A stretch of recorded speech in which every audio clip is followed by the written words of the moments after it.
Well, ladies and gentlemen, welcome back to the LA Sparks 365 Network, your 24/7 365 comprehensive home for the WNBA and Los Dos, your two-time WNBA champion Los Angeles Sparks.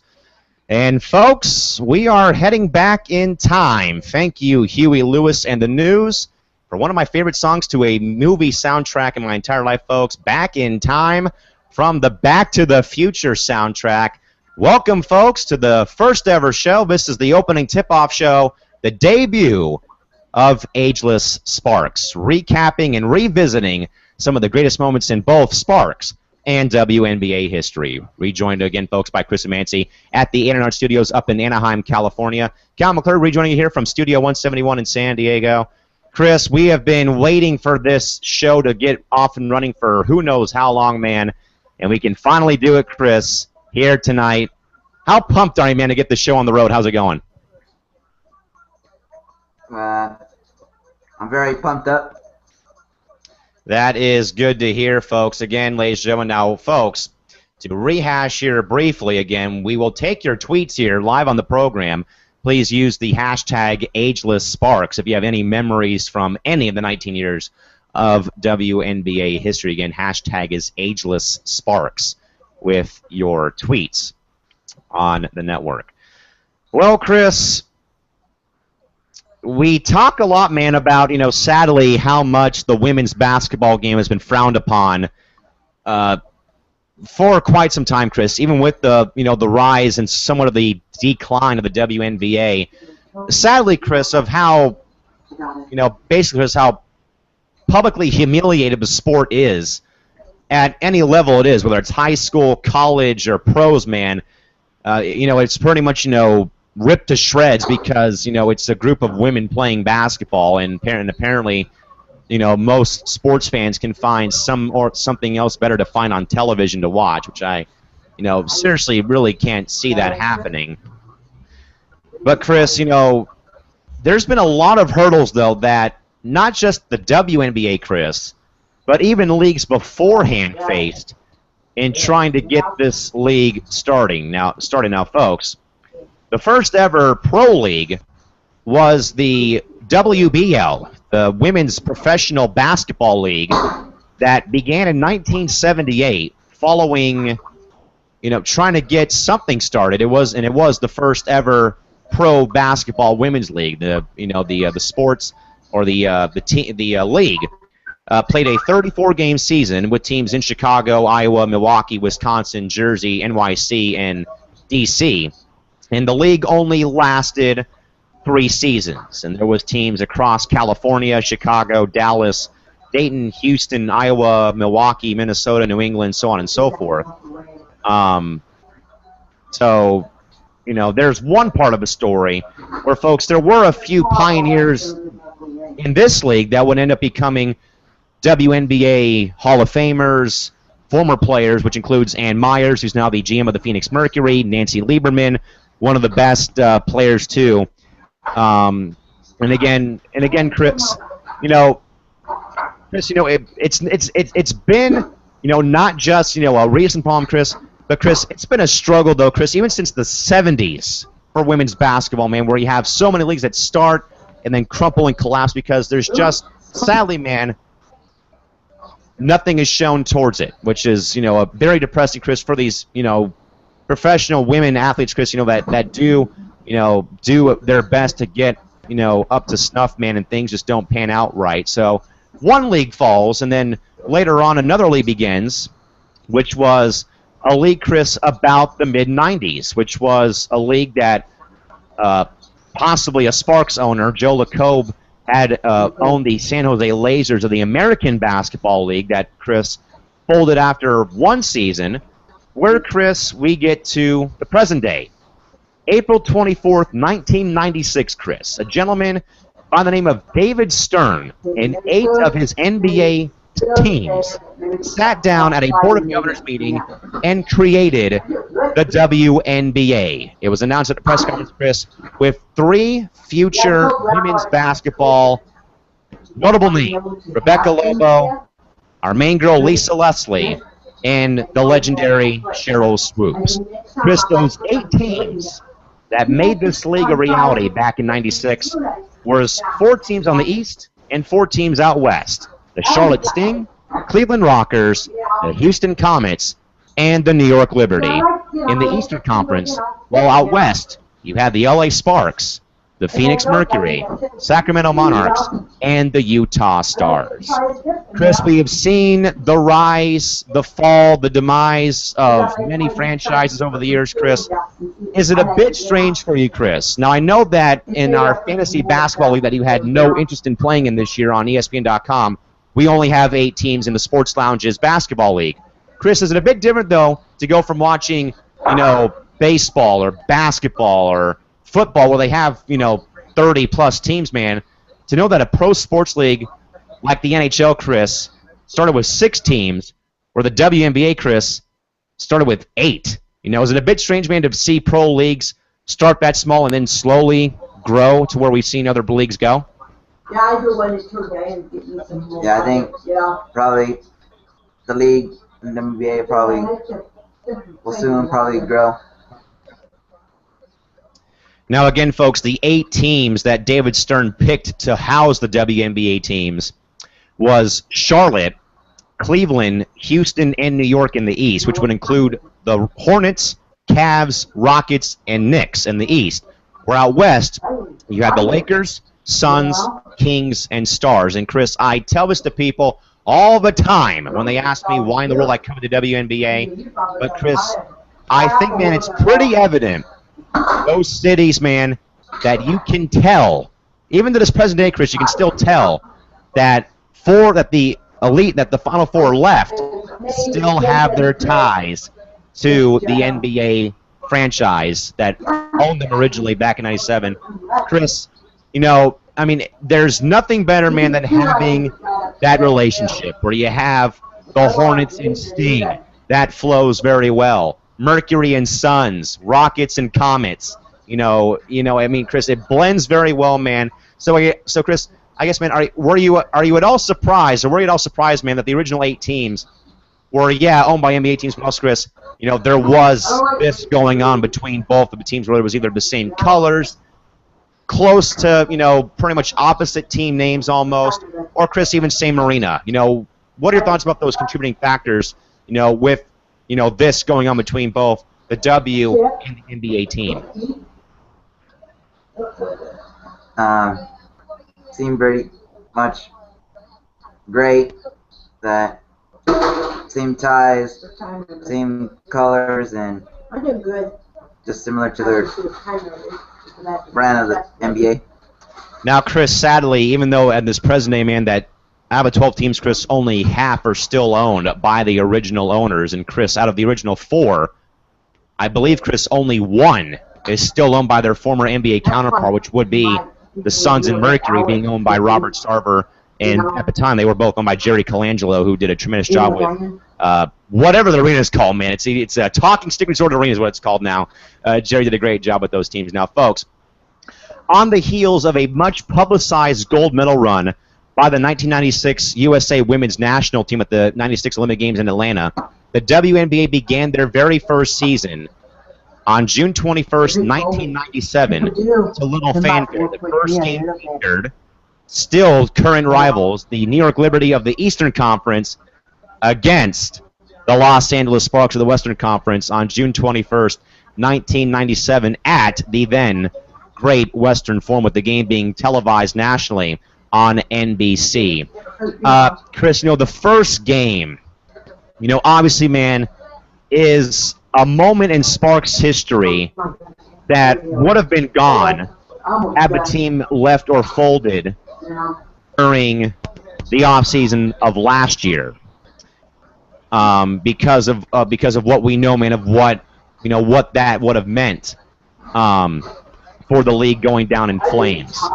Now, folks, some memorable firsts here. Before we get to the game, some of the notable firsts from the WNBA back in 1996 and 97 go as follows. The first player signed was Cheryl Swoops of the Houston Comets on October 23rd of 1996. And then, of course, Chris, the birthday girl, man, and as we said, man, down our top of the show, Chris, of the first one, Chris, the first ever points scored in WNBA history were scored by former Spark, now current Sparks Executive Vice President and current team GM, Penny Toller, Chris, who scored the first basket at the 19:01 mark of the first half of the game. Now, Chris, we have to remember here, man, back then, it was like a college game. You played 2 20-minute halves, not 4 10-minute quarters, Chris. So, Chris, even then, man, we know that we love college basketball. I've been working it at the D2 level here at PLNU, Chris.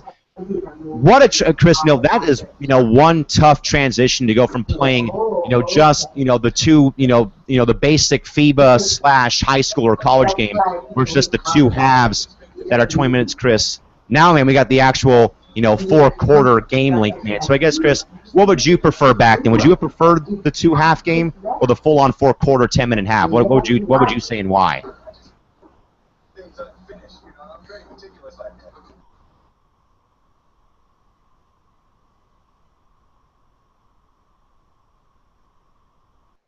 I think, yeah.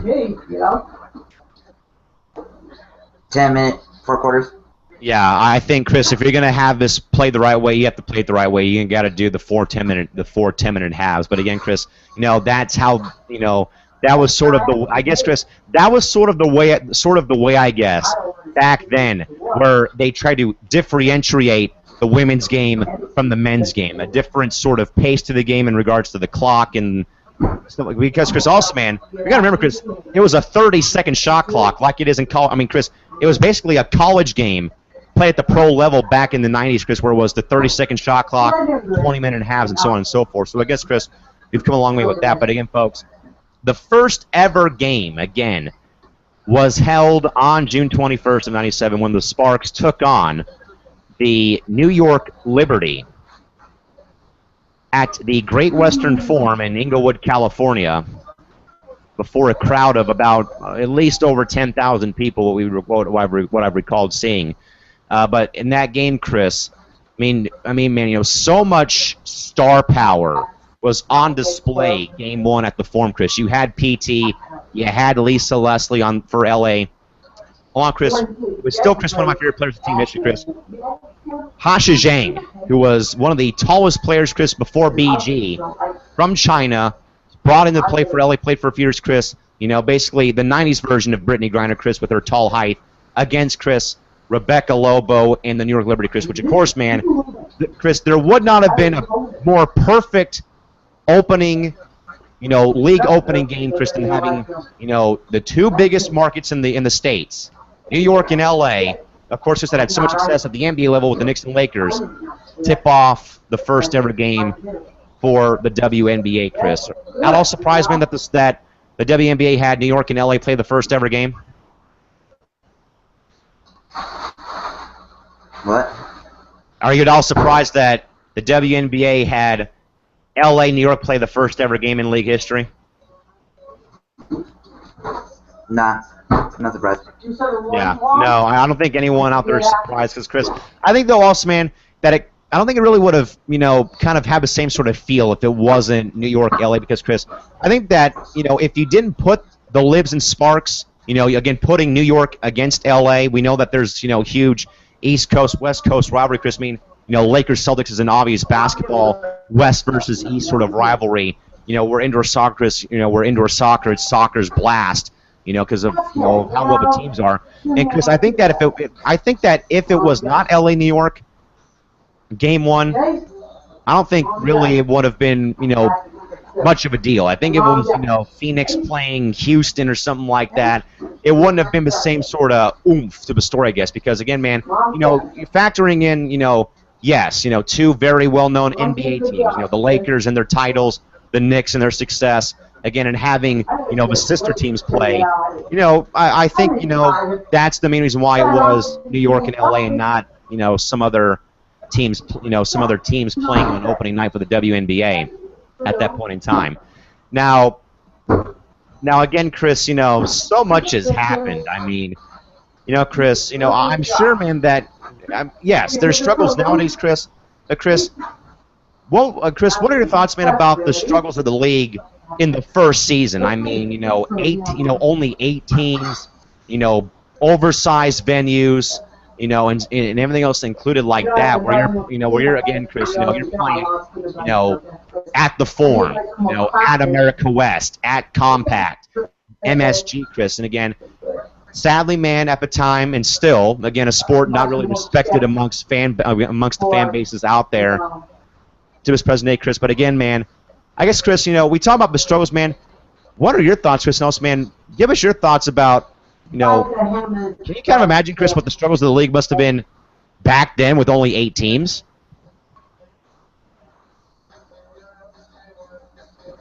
Not probably just weird and just struggled. Now, Chris, this has been a point that Shorty Mamba has told us many times across either Hangouts or Twitter, man, that it kind of gets old playing the same 11 teams every so often. But Chris, I mean, man, what about playing, 7 other teams? I mean, where you're playing, Phoenix every other day you turn around, then you're playing the Monarchs, and then you're playing the Comets.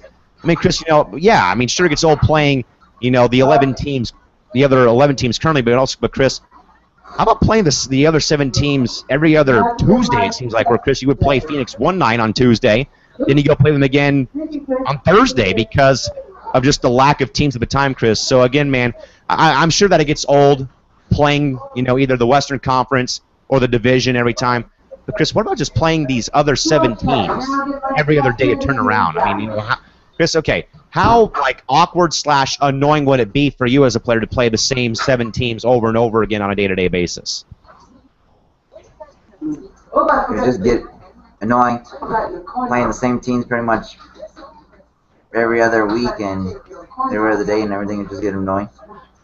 By the way, Chris, that's how I feel about the Sparks playing Seattle again to open the season. We are all annoyed about the Sparks playing the Seattle Storm again to open the season, this upcoming 2015 campaign season. Again, folks, if you guys want to share anything about either the first game, the first season, about the WNBA, please send in your tweets to either at LA Sparks 365, at Count3, or at LA Sparks 3042 with hashtag Ageless Sparks. Will take your tweets during the course of the program, of course. That's Chris again, man. There's a lot to talk about here during this point in time. Now, Chris, again, going back, to the foundation, man.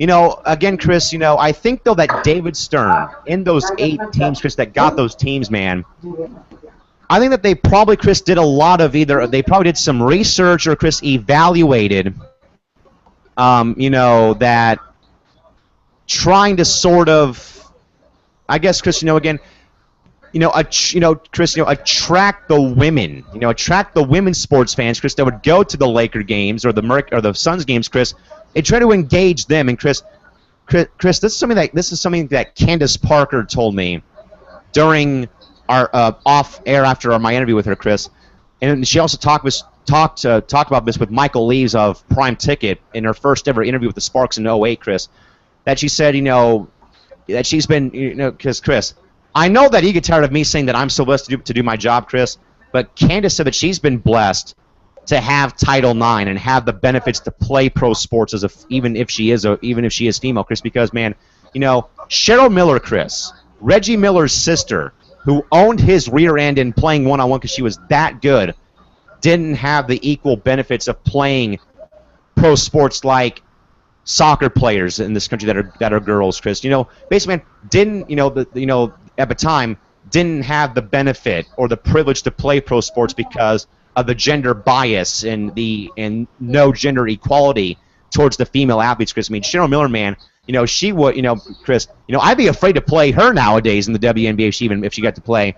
So, Chris, I guess, man, as we talk about this, I guess, man, it's important though that that there is Title IX, Chris. But I guess, man, in your thoughts, as in Kansas City would say, Chris, that the game has grown, Chris. But I guess, man, do you think though that Stern and the 8 teams also started the league as well to attract the women's sports fan and also, Chris, give the women athlete, the female athletes something to shoot for and keep them straight in school and life and everything else included?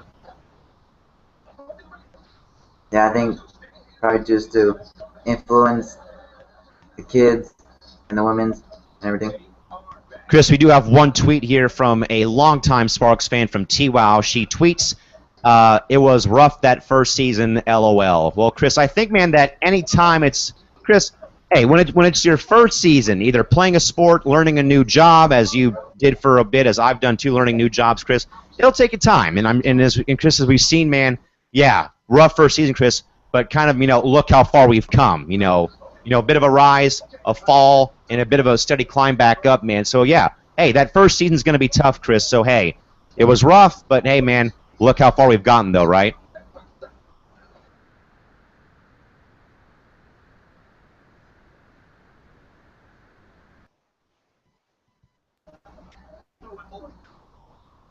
So, again, folks, we'll take your tweets here again. Hashtag Ageless Sparks on Twitter.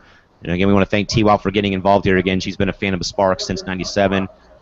So we will definitely take that, take your tweets about that as well. We've had a pretty good steady of viewers tonight, too, for this opening show. We're glad to have between 1 to 3 people viewing us. Thank you for tuning in tonight on the first show here. Now, Chris, also, it should be brought up, too, man, that NBC and ESPN, Chris, and one of my favorite sports announcers, man, Robin Roberts, who's been a great, role model battling breast cancer, Chris, who was a longtime WNBA broadcaster, man. And, Chris, even Candace Wiggins, my main girl from, my main homegirl down here, Chris, even brought the fact, Chris, it was different because, Chris, normally, man, pro sports are shown on ESPN, on Fox Sports 1 nowadays, where, Chris, back then, man, you had the games on Lifetime. You had them on Lifetime, on Oxygen. I mean, you had them on the, Chris, when they're trying to aim for the females, Chris, when they're putting them on soap opera channels, man, like Lifetime, along with, later on, Chris, you put them on Oxygen. Because, Chris, as we know, man, most people wouldn't watch on ESPN, but, Chris, I guess, man, but, Chris, also, we shouldn't be surprised, Chris, because, I mean, as many times, Chris, as many times, man, as I've sat through Days of Our Lives with my mom watching it, Chris, she used to watch the games when I was very young. Chris, she is the biggest Rebecca Lobo fan you'll find probably anywhere in San Diego because we're huge UConn fans too, man. And my mom would purposely watch the Liberty games on Lifetime or on Lifetime when I was growing up to watch Rebecca play. So, Chris, not really surprised, man, but I guess, Chris, in your view, is it different to have pro sports played on a different station not named ESPN or NBC? Pretty much a different channel. I mean, Chris, for instance, Chris, the NHL used to play on a channel called Outdoor Living Network, OLN, back in the 05-06 season. So, Chris, obviously, man, yes, sports can be shown on some wacky things, either on the web, Lifetime, Oxygen, other than just being seen on NBC, CBS, and the whole shebang. But again, folks, you don't remember, but yes, the WNBA was shown on Lifetime and on Oxygen later on in the season. Chris, also, man, I want to talk about WNBA swag. I mean, Chris, we talk about, that the jerseys and the team colors. Man, the jersey up here, folks, is from the 2008 WNBA season where, Chris, back then, man, you put every single team color on those unis, folks. If you can, folks, I'll screen share one photo for you, folks, from the first ever WNBA game, or at least from the 90s, when the Sparks took on the New York Liberty at the Forum in Inglewood. Chris, I mean, you're talking about, some pretty nice swag here, man. I mean, you're talking about having, some of the, you've got, some of the best players in the world playing. But, Chris, it is so 90s that, we've got, Chris, I look at it this way, man. That was when the NBA was at their high point for unis, where teams had the tight-looking unis, like the Cavs and the Suns, the Lakers, and stuff like that. Folks, trying to pull up a photo here real quick of the first WNBA game between the Sparks and the Liberty. Folks, here is a perfect shot, man, or folks, a perfect shot of the first ever game. Here is Lisa and Rebecca dueling it out during a free throw. And Chris, tell you what, man, You got everything here. You have the old school Liberty with the black, and Chris, there's the Sparks that actually took the word mark from the team logo and incorporated, Chris, the gold, the purple, the white, and Chris, even on the back, there's even teal. So Chris, I guess, man, your thoughts about WNBA swag back in the 90s, Chris? Well, right now, man, I guess we can all agree the swag game has kind of gone this way because everybody sadly looks the same. Yeah. Pretty much, yeah. Yeah, because Chris, I don't know, man, if we can really have a pro sports league that has teams wearing the same style of jersey number and team and last name. That just doesn't do it for me. But I guess, Chris, also, man, different though to see, Chris, that during that time, the Sparks were like the Lakers. You know, they had Sparks across both their home and away tops. Where, Chris, in this case, the Sparks went to the Los Angeles, you know, like most teams do in every sport. You put your city on your away jersey, where now they've gone back to being like the Lakers. But, Chris, I guess, man, back then the teams had true identity. They had their own, you know, yes, they had their own identity with their name, you know, with the team name. And, of course, Chris, you know, there was no sponsors. You know, Chris, you didn't see Foxwoods or some sort of company on Becca's jersey for the Liberty. You didn't see no freaking, you know, Talking Stick Resort or Casino Arizona for the Mercury, Chris. Everyone had their own identity, Chris. They had their own style of jersey. You know, they had their own style of, you know, their own styles, basically. You know, that's included, of course, Chris. Much like the NBA, Chris, of course, the original WNBA logo, of course, the red, white, and blue with the dribbling basketball woman, not Jerry West. Taking not Jerry West doing it this time. One tweet here coming in from one of our correspondents, Shorty Mamba 24. She is saying, laying down sick in my bed watching Ageless Sparks. Good show, guys. Taking us back in time to learn about the history of WBB. Shorty, please get well. And I don't know how in the hell you caught a cold in spring. We're in a drought, Shorty. We're running out of water in California, and you're over here sick with a cold.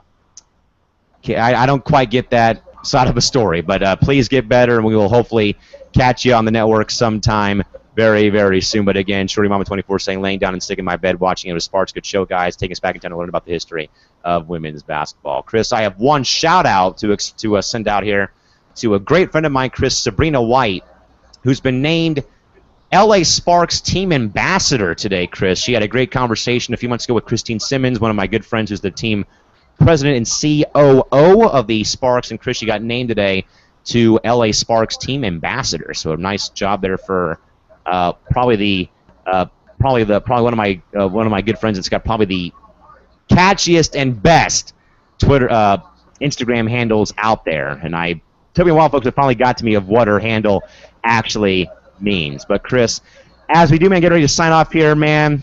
Fun, you know, fun first show, man.